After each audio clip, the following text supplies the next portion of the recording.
Dan, Howie, welcome back. Thanks, Trevor and Nick. Should we start again? Or? Sure. No, we're not going to. Thank you. Okay. And Dan's here, everyone. Yeah. Okay, today we're going to talk through a situation where there's a specific group member that can't seem to stop relapsing. And really how to who you are. Oh, no. And how to handle it. So we've all been in group, all three of us, where there's someone struggling to really make those connections and to really start establishing that sobriety. And so we want to look at it from a group leader perspective. How do we be an effective group leader in that? But then also as a group member, how do we best support that person? Because there may be parts of our own recovery where we get into seasons like that. So we want to just kind of address this situation, hence help, right? So let's just start with this one. If we are a group leader and one of our group members is continuing to relapse, and this, I'm thinking like a week after week over a month or 2 month span, and it just seems to be every single week on the faster scale, they're getting to relapse. Is it our fault as a leader?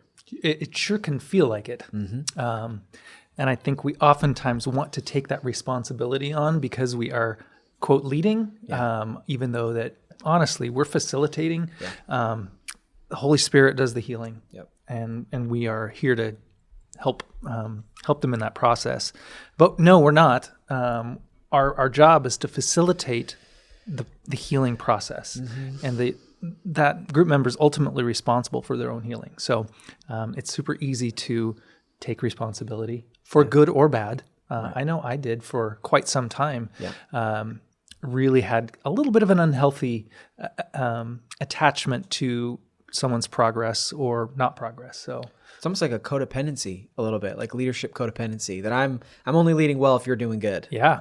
And I think that's the heart behind, why we asked the question this way, is to kind of expose where we do get wrapped up in, it's my responsibility to help fix you or heal you, and that's never our role. I was thinking a little bit about how we've had this conversation when it comes to a married couple and the betrayed spouse who might hear from the addicted or struggling spouse, like, well, if you were only nicer to me, or if you only paid more attention to me, or I only did this because we're not having sex. And what we've brought up in a lot of other podcasts, it's like, whether or not those things or issues are true in your marriage, your choices are still your choice. You are still responsible for your actions. And it doesn't matter if that's completely 100% accurate even. You still made the choice. And I think we need to apply some of that same thinking to group, is to say, even if the group isn't running very well, or I haven't done very well as a leader, or we're not following the group guidelines very well, and someone is relapsing, it still is the right responsibility for the person making the choice to say, I made the choices and I need to own it. Now, having said all that, I do think it's an opportunity for us as a group leader or even a group member to look at, are there things about the way the group is functioning that may be a contributing factor? Now, not to take blame on ourselves or say it's my fault, but to say, if we're not really creating any expectations of someone working on their progress or doing their faster scale and someone's relapsing, we might say, I think there are some things we could learn here.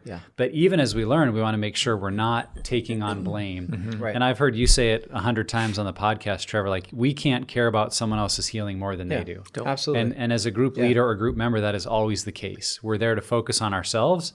That's one of the group guidelines. Focus on yourself and your healing, believing that your focus on your healing is the best thing you can do to help someone else focus on their healing. And the interesting thing, there's like a weird dynamic. I think initially it can be performance. I have a performance mindset as a group leader. If someone won't stop relapsing, it's easy to blame myself if I'm already in that performance mindset. I know I struggled with that leading I think I still would today struggle with that. But I think another piece too is like, we're looking for a reason why this person won't stop relapsing. And the easiest one, or the ones we can most quickly find, is blame myself. Like, I can't figure out why this person, like, they're doing the right things, they're showing up to group, they're doing the homework. It seems like they're on top of it. However, this keeps happening, and so I need to just find a reason, because there's this, like, it's uncomfortable. There's this tension, like I can't figure it out. And so the easiest way is to then just put the blame on myself. Yeah. Well, as Benjamin Franklin once wisely quipped, for every problem, there is a solution that is clear, simple, and wrong. And I think that can happen in groups. Like, well, if you would just do this, like, you know, if it was that simple, most people would change. And the recovery process is complex. Yeah.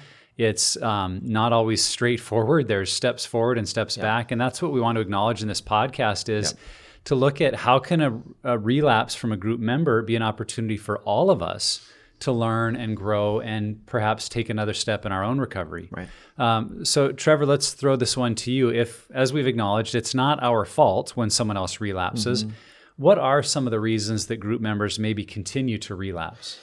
Yeah. So a couple of things that just come to mind are, one, maybe this individual is doing the homework, but doing the homework not spread out throughout the week. It's cram it and get it in before group takes place, and maybe a couple hours before or even right before we meet. And I think that what's interesting is if you're able to take the work and chew on it over an extended period of time, being 5 to 6 days, I think that you get a lot more out of it, have more time to think about it, and you do an exercise and then you sleep on it and wake up and there's more clarity. You have, maybe more conversations with group members throughout the week.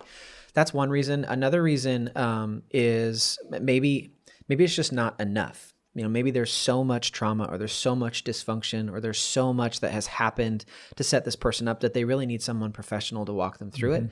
But then, man, we all do it. We look for shortcuts. Like I think about group members I've had that consistently were relapsing.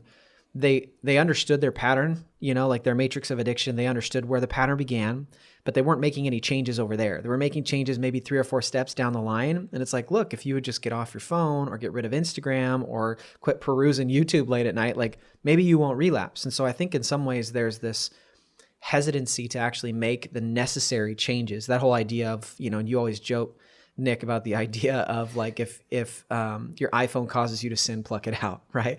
Which we'll get over the whole, bias there. But the idea is, are you doing what's absolutely necessary? And most of the time in this situation, from my experience, the answer is no. That not everything that is necessary to stay healthy is being done. So those are some reasons I come up with. Yeah, and you hit it really well. We love to kind of start understanding. We dig into and start understanding our past and go, I see that trauma and this wound, and man, that's really interesting, and I can see where that came from. And you're like, yeah, that's why I'm feeling triggered when I'm with so and so, and then maybe I'd relapse later. And you're like, great, good information, and then you make no changes based on that information. It's great head knowledge, and it's good to know. But if you don't make those changes, I think some of the other reasons is most always you're still in isolation. How many times have you said, how are your calls going? It's like, well, it was good. I didn't call in the moment. I didn't call beforehand. After the 3 relapses, I did, but I did call people, 45 minutes before group to tell them about my relapse. And it's like, well, that's fine. That's a good thing, but let's break isolation. Be transparent and honest throughout the week, and especially when you're triggered and things are difficult. I think the other one you just kind of hit on it is really it's still a coping mechanism, and we're literally asking you to uncover these traumas and these experiences that you're trying to not feel, and we're asking you to feel them. So there is more pressure, especially your first time through a group where you're being placed in a really precarious position. So that's when it comes down to, is group enough? Maybe you need more. Maybe it's just a matter of time. Continue the process. As Ted likes to say, relapse doesn't stop the healing process, but there's consequences, and it can slow it. So, I think sometimes we have to acknowledge there is a commitment issue that maybe a person's in group because their spouse wanted them to be, or the pastor suggested it, or it seems like a good idea, but if you talk with them, you realize they haven't really committed to the idea to living free of their sin, their baggage, their pattern. And if they're not committed to it, there may be an honest conversation about saying, I don't know if this group is right for you, because this is a group for people who are committed to believing they can live free of lust, porn, whatever they're really trying to tackle in their life. And if they're not there, if they're like, well, not really, I really don't think it's that big of a deal. Well, it doesn't really matter what else you say to them, because if their commitment level isn't there, it's like, this isn't going to work for you. Yeah. But that's thankfully, I find rarely the case. You just like, no, I'm all in and I want it. It's not working. I think the three main things I look at is, are they really embracing living a life of truth? Yeah. That's the thing I'll find is that someone's not being honest about how they're using their smartphone or the kind of websites they're visiting, or they haven't even gotten honest enough with their spouse to have any layer of truth in the home. And so it's like, okay, that's something that has to be addressed. Another area then tends to be the guardrails. If they don't have any, like they're just hoping that coming to group and doing the work fixes them, and then somehow they'll make every choice perfect outside of groups. Like, well, that's not really going to work very well. Or as we've alluded to, they're not doing the work. They're not doing the deeper work of looking at what's driving it, where is it coming from. And so I often will draw that up, in a 3 circles tool, where not like the relapse prevention plan, but 3 overlapping circles that have one common center. And I'll explain to someone that you need all of these things happening together, that's what leads to traction. And it's usually not that all 3 of them are off, it's that one of the areas or maybe 2 aren't happening. And so that's something I just always try to work through with a group member. That's like, are you walking in truth? Are you creating healthy guardrails? And are you doing the deeper work? Because if they are, and they're committed to it, I find over and over there's traction, but usually one of those you can go, well, they're not doing anything here. And that's something we can then begin to address together. Yeah, for sure. So I know you've been leading groups, Nick, for a while. This may be the time to fess up. What were the ways in which you handled someone who's been relapsing, maybe not the best way? Or have you seen or heard? What are the things we don't want to do when someone relapses? I think we've kind of mentioned it already, but caring more than they do. Where as a group leader, maybe I'm frustrated because I want it for them, and I feel like I've given them really good advice, and they're not following it. And it's like, why did that happen? And if my level of frustration and anxiety about their relapse is greater than theirs, that's just not going to work. Like, I have to remember consciously as a leader, this is their story, and so I'm here to help. And if they're not all that frustrated, that may actually be part of what I need to find out about. Like, hey, it doesn't seem like it bothers you at all that you had some relapses this week. Could you talk about that a little bit? So I think that's one. I think 2, related to that, is just getting impatient. This is already. You just hurry up and get better already. We as a group leader or group member, we may not see all of the hidden factors that are driving their behavior, especially early in group, the first couple of months. Like, there may be a part of their story that hasn't even come up yet because they haven't felt safe enough to share it, or they haven't connected the dots, how important it is. And so we're maybe just getting frustrated by what we hear, but there's maybe a lot more going on. And so I think just that reminder to be patient and remember that it's a process. And I think getting overly focused on the sobriety as the primary thing, like, well, okay, if you didn't relapse, you're doing good. And if you relapsed, you're doing bad. That's good. Because that really turns it back into a performance group, which we've said a Pure Desire group is not a performance group. We're really there to work towards lasting healing and change.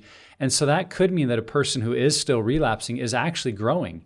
And it's for us as a group leader to really help look for that and say, yeah, you relapsed this week, but I noticed you shared that you had made a call that morning, and you had made a call shortly afterwards to process what happened. Would you have ever done that a couple of months ago? Movement. And they're like, totally, no way. Okay, that's growth. You're moving in the right direction. So I think making sure we keep the focus not just on did you avoid relapse, but looking at what else is going on in their life can be a really helpful tact as a leader. I'm just thinking, and these are some things that I think some of them I've done, but some of them are also, if someone did them to me, I would want to punch them in the throat and then leave group and probably, not be in recovery. If someone were to call me out on the spot in the middle of group and be like, you know what, that's the 6th group in a row that you've relapsed, and just put someone out on the spot, I don't see that going well. I really don't.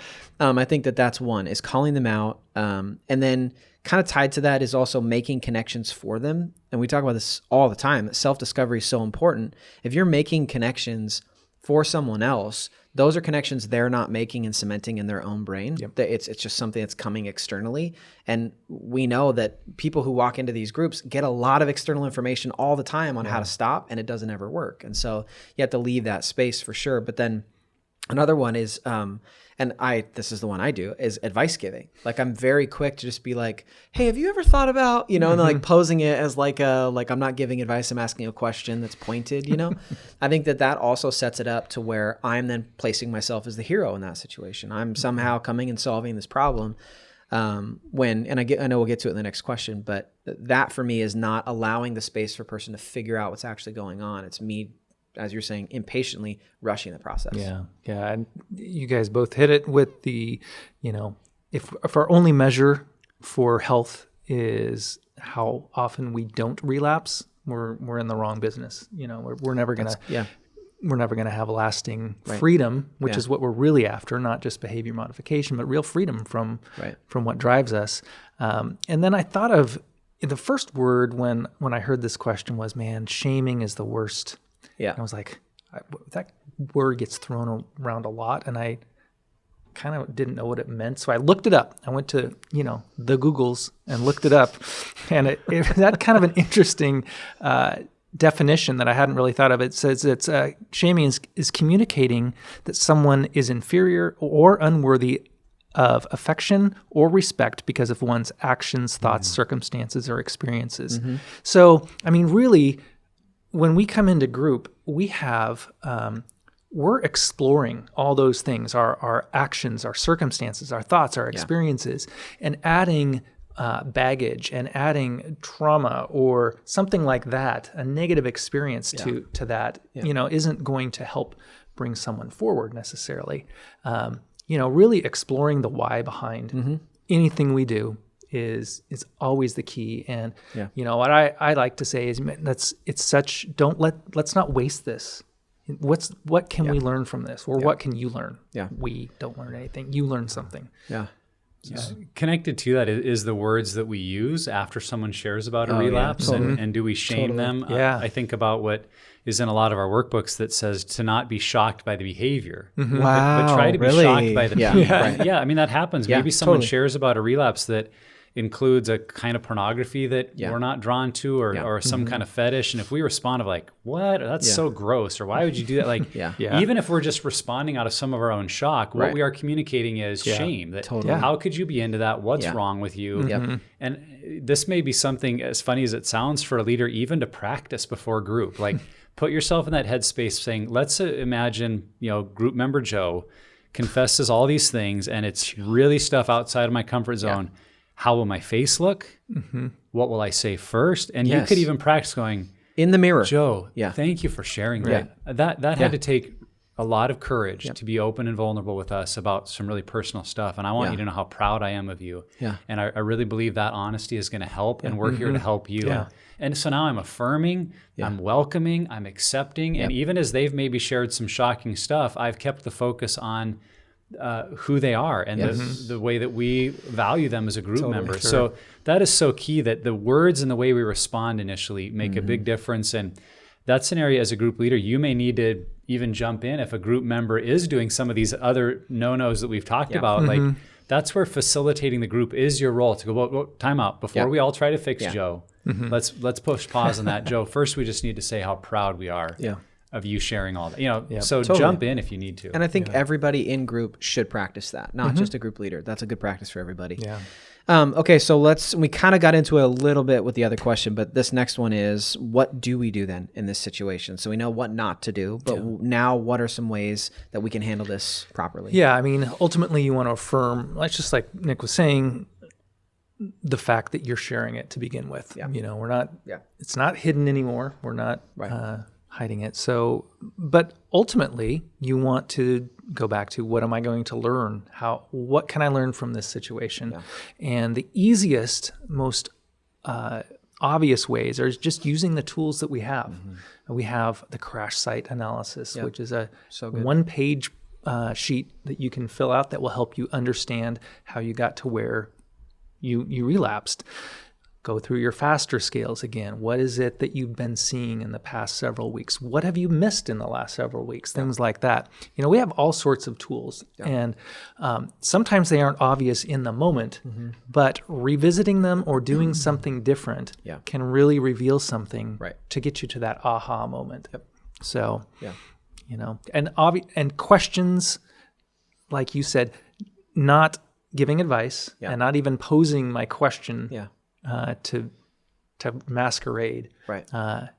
Really, self-discovery for that individual is so key. Yeah. So open-ended questions, helping them just learn something new. Yeah. I think it starts too with listening well. That may be a temptation when someone relapses a lot, that we're like, okay, we've heard this story, we know where it ends. But the quote, there's truth to that idea that the devil's in the details, that there are details in someone's story that can really be insightful, not only what they share, but what they omit. Mm-hmm. And I think as a group leader, asking questions in those regards, not like you said, Trevor, not to put someone on the spot and shame them and it's the sixth time.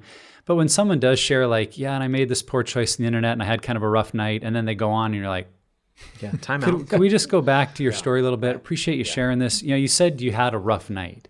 Yeah. A lot of what heals us is being open and honest, what we mean. So would you mind sharing, what does that mean that you had a rough night? Mm-hmm. Because maybe it just means they laid in bed battling lustful thoughts and they actually battled it pretty well, and you could affirm and celebrate that with them. Or maybe it means they acted out several times and they were trying to just gloss over it because they didn't really want to have to be honest. Right. Yeah. I think the only way we'll know that is if we listen well, if we listen for the holes, if we listen for maybe something they've missed. And again, that can be good and bad. Yeah. Like maybe there's something good they did that we need to pause and help them see, man, this was such a good decision you made. Right. Mm-hmm. And maybe there's something they're avoiding that in love, we need to ask good questions. Like you said, Dan, to just not to try to give them advice in a subtle way, but to ask, is there any reason you didn't make a phone call when you felt triggered? Yeah.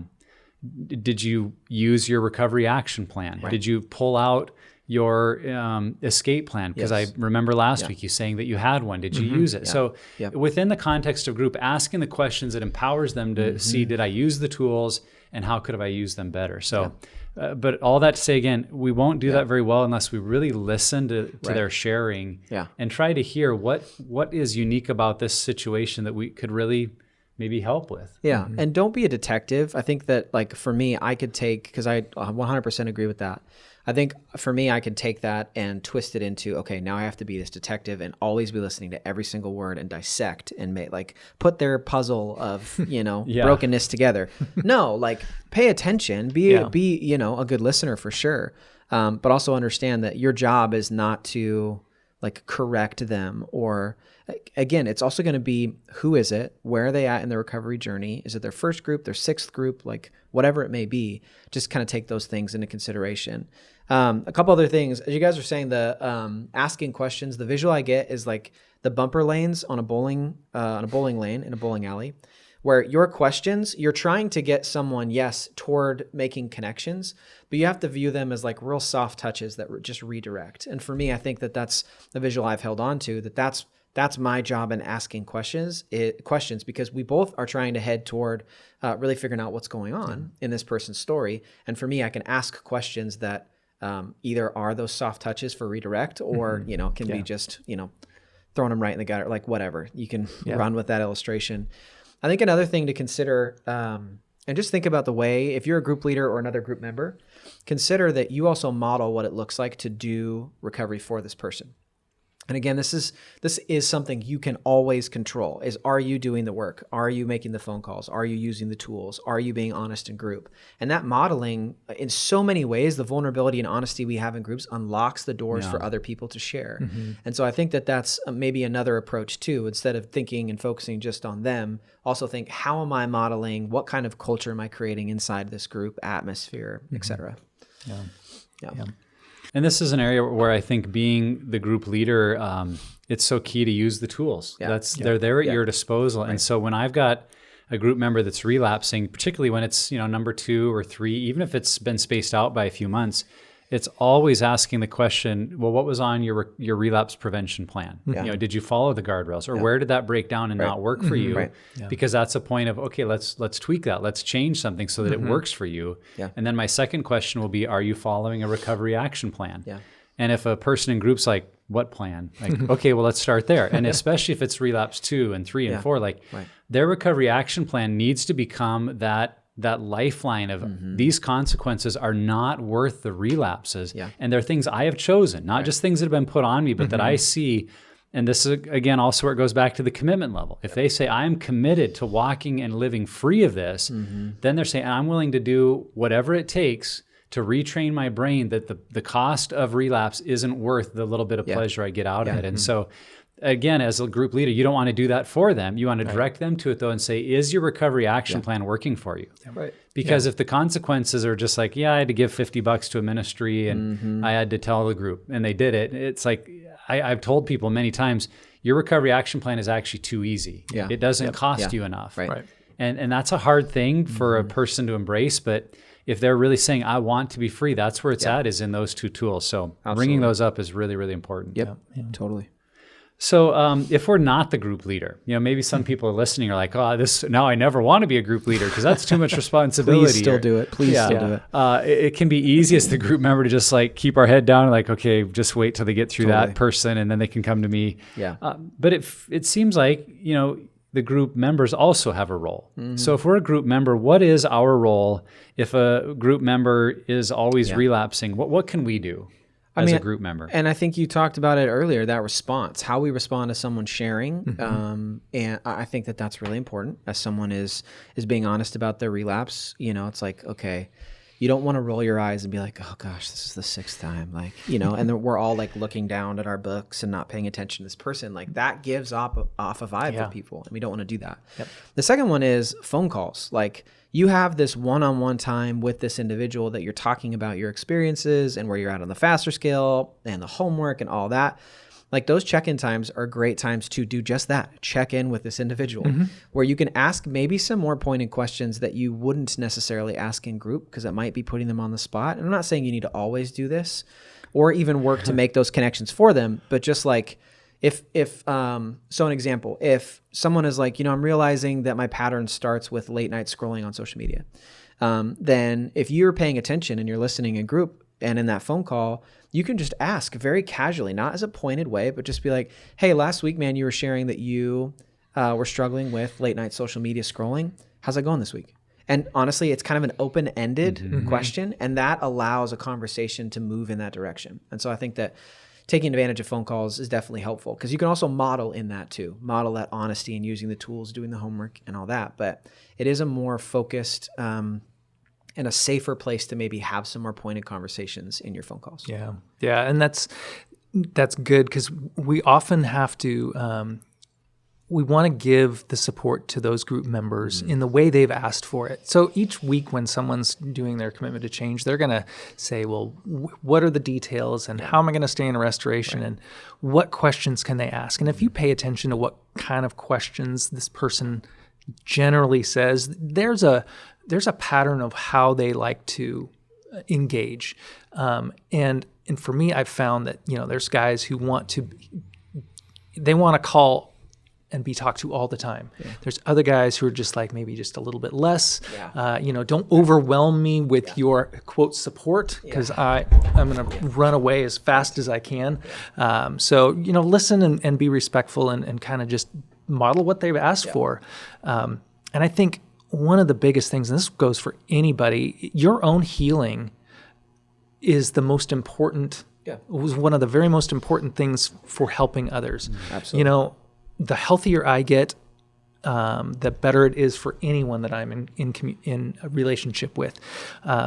If I can say, man, I have struggled with such and such, and here's what I've learned about myself, and here's how I handle it differently. Literally, I heard that several times when I was going through group, and I was like, oh, okay, so it is possible, and maybe I will find out something, and all right, I'm going to keep going, and I'm going to keep giving it my all. So I'm encouraging others just by being honest and being open and sharing what I've done and what I've learned. Yeah. I think it can also be helpful to think through the distinction between sympathy and empathy when someone in our group shares. Sympathy is maybe the easy go-to of, sorry that happened, I'm feeling for you, that's too bad, that's got to be rough at home. And pat on the back. That's nice, there's a place for that, but it really doesn't necessarily help someone feel included. In fact, sympathy might make them feel excluded, of like, well, I'm the only one and they all feel sorry for me. Empathy is an approach to say, I understand where you are because I've been there too. And maybe more importantly, trying to share, I'm still there. And even if we're not relapsing, maybe we've had a great run of sobriety in our life where it's been years in our rear view, we can likely still find a part of their story to say, you know, Totally. I still make choices I don't understand. And I know the frustration I feel and the self-shame that can start going. And I know that's got to be hard because I'm there too. Yeah. The way that can help someone feel that they belong and they're included because we're all on this journey together. And that's kind of the point of group, to say we are all on this journey together. Yep.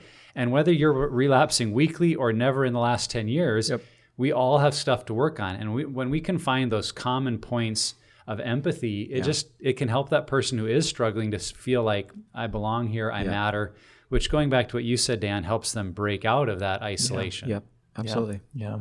So I have been in a number of groups, and every time I am not the leader, someone has their own idea of how the group should handle the person who relapses consistently and how long they should be allowed to stay in group before they're told to go take a break. So I've heard, like, I had one leader who was like, after 2 in a week, they're like, you know, you do it again, you're just gonna have to step out of group for a while. And you're like, okay, we're gonna get it together. Yeah. Sorry, I smashed the table. White knuckle. Yeah, I'm just gonna. I'm just totally. So at what point do we actually have to ask someone to step away from group because of it? Yeah, I would want to be clear to say that a relapse or even a pattern of relapses is never a reason to ask someone to leave group in and of itself. Yeah. Because what that is saying, again, is that we're a performance group. Yeah. And if you're relapsing, you can't hack it, you're not performing well enough, and you're out of here. If a person is relapsing 100 times, but they're doing the work, they're committed, they're a good group member, that's what group is for. And we want to help them see you belong and you're here.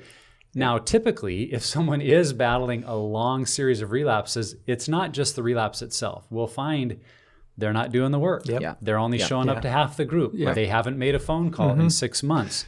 They're totally snowballing their wife or their husband and haven't told them anything. And so they're just getting away with stuff. They're not following any of the guardrails or the group guidelines. So those are the things that when I talk with someone, I want to make sure that's the emphasis, because this is where it could get kind of muddled together, that you're talking to the person who's relapsing all the time about stepping out of group, and they're feeling like, well, it's because I keep relapsing, right? We want to be clear to say, no, the relapses are not the issue. It's the other things that you've said you would do as part of this group, but now you're not doing it. Right. Guess who won't relapse anymore after you tell them they're going to, get kicked out of group? Whether they're relapsing or not, you're never going to hear about it again. Even if they do, right? Exactly. You just threaten them to behave a different way. So to me, that's the key: is we keep the focus on the group guidelines and why those commitments are so important. And if they're following those, I think you can keep working with a person, because it's not about their ability to perform well. It's about the journey they're on. And for some people, this is the thing we've seen in groups. Some people, it takes them a while to get traction. And just because their story isn't moving at the speed you think it should be, don't focus on the number of relapses. Focus on the other pieces that really you can call them to account for. And then if they're not willing to follow those other things, like the group guidelines, then you do need to ask them to step out of group. And I think a part of that too is considering, how is that making the group safe or unsafe? If someone is showing up to group but isn't doing the work, or is only showing up kind of haphazardly, and relapsing all the time, what that does is that compromises the safety of the group, where I'm doing all this work, I'm coming week after week, and I am being honest, I'm sharing, I'm doing all this work, I'm making the phone calls, I'm doing everything that I should be doing. And if this person is not doing the same thing, there's this like off kilter kind of, and it's not a safe place for me to share. And so this question is really coming from a perspective of maintaining that safety for the group. And I love what you said, Nick, because I don't even think I have not been in that situation before where I've considered having to kick someone out of group, unless it was toward me. It's almost considering me getting out of group. Then maybe for sure. But that's a good perspective, and I'm glad that you said that, because I think that helps reframe a little bit to looking at all the factors, not just is this person sober or not. But this is a reality of group, that if someone is not committed to group and is not showing up and is not doing the work consistently, then you need to start having some conversations. So I want to ask you, Dan, because I know that you have conversations with online leaders all the time about this. What does that look like if someone is consistently relapsing, isn't committed to the group? What does that conversation look like to them leaving the group? Yeah, and I think the conversation often starts with, I've got a guy, he keeps relapsing, and I'm worried about the rest of the guys. They're the ones, they might get, or I've heard they're discouraged because this guy keeps relapsing. And so immediately the conversation turns to, hey, this is a process where we're responsible for our own healing. Right. Their relapse has nothing to do with your person. own healing. Right. Yeah. So we try to talk about momentum. Where is the momentum in their healing process? Are they, like Nick was mentioning, if it's a one thing focus, we're gonna be frustrated. But if you can watch and see, hey, they are coming to group, they're doing the work, I can see some self-discovery that they've made, things like that. Keep them coming back. Encourage them to continue to dig in. If a guy comes and he's relapsing the same way every week, I think we've mentioned this before, it's like, well, I don't think you're taking it seriously. Because if you really were, you would know that, locking your computer in the trunk of the car and then going out and getting it at 9 p.m. every night isn't going to work.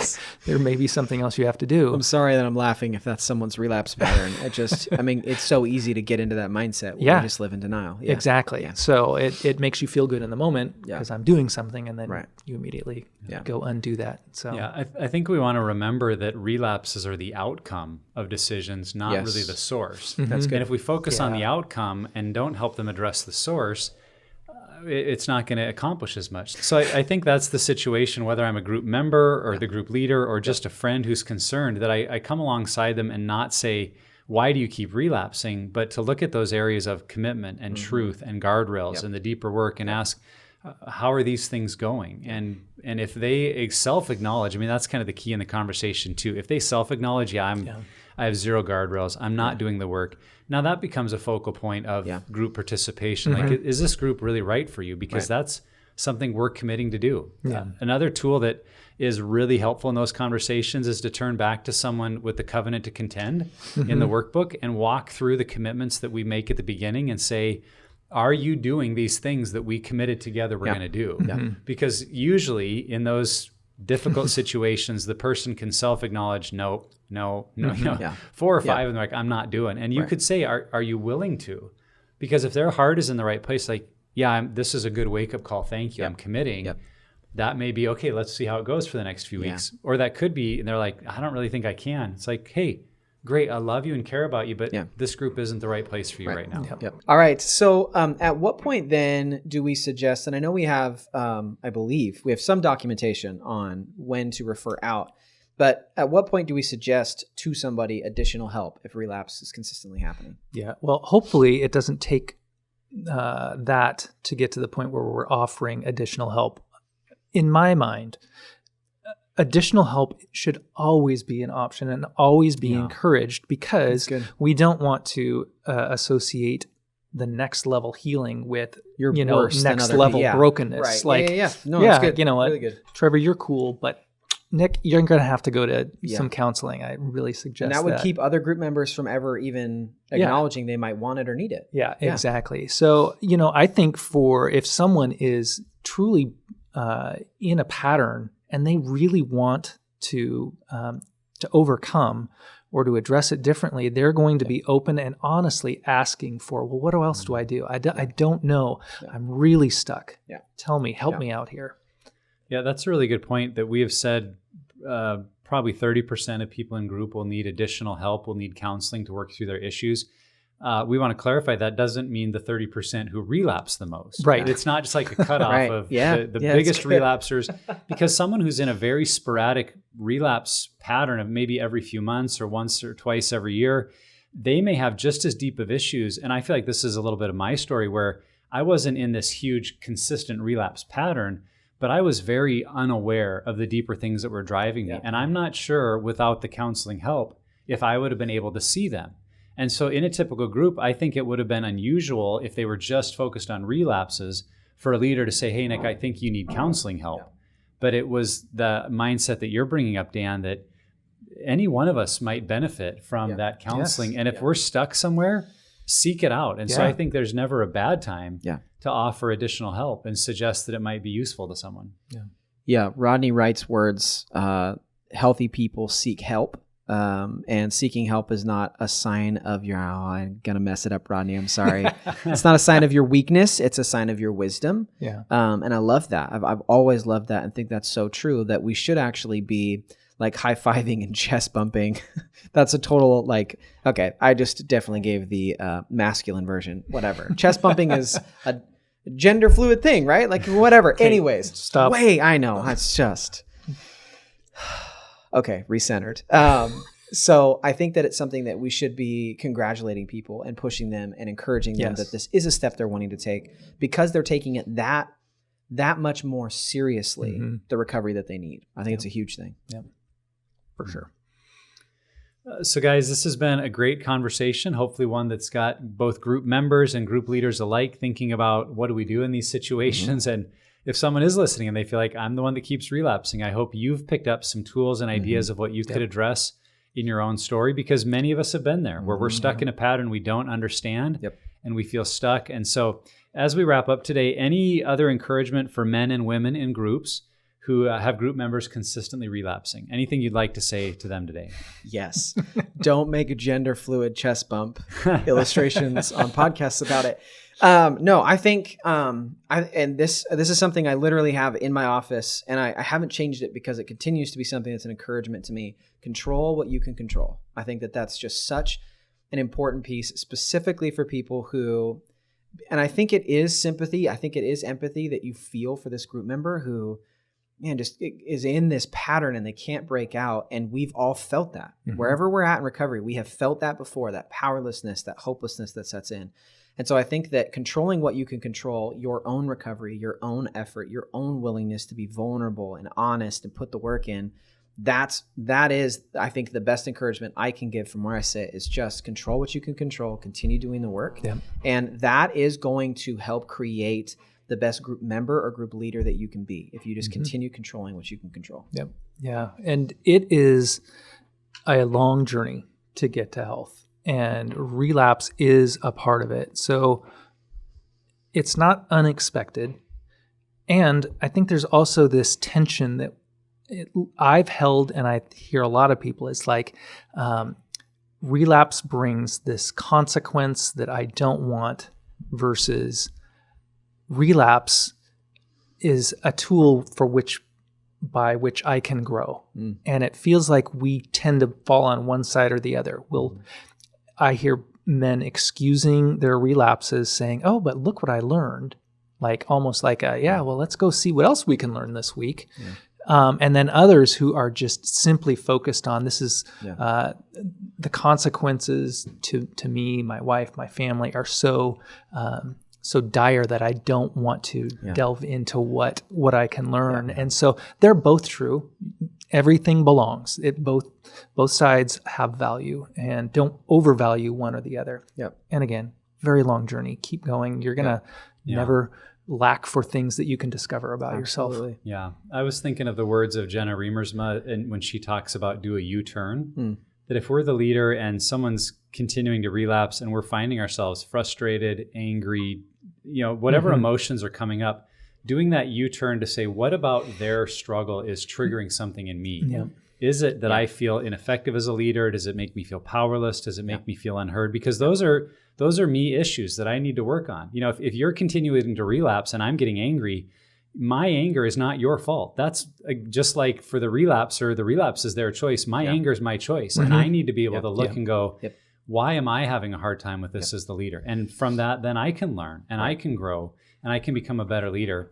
And the last thing I'd say, I had a good pastor friend of mine who pastored a large church. And he said, one of the hardest things about being a pastor is you can, preach the word of God to the very best of your skill and ability. And at the end of the day, the people go home and do whatever they want. Yeah. So true. And that truth, like for us as a group leader, you can be doing everything right. And someone can just be shipwrecking their life. Right. Yeah.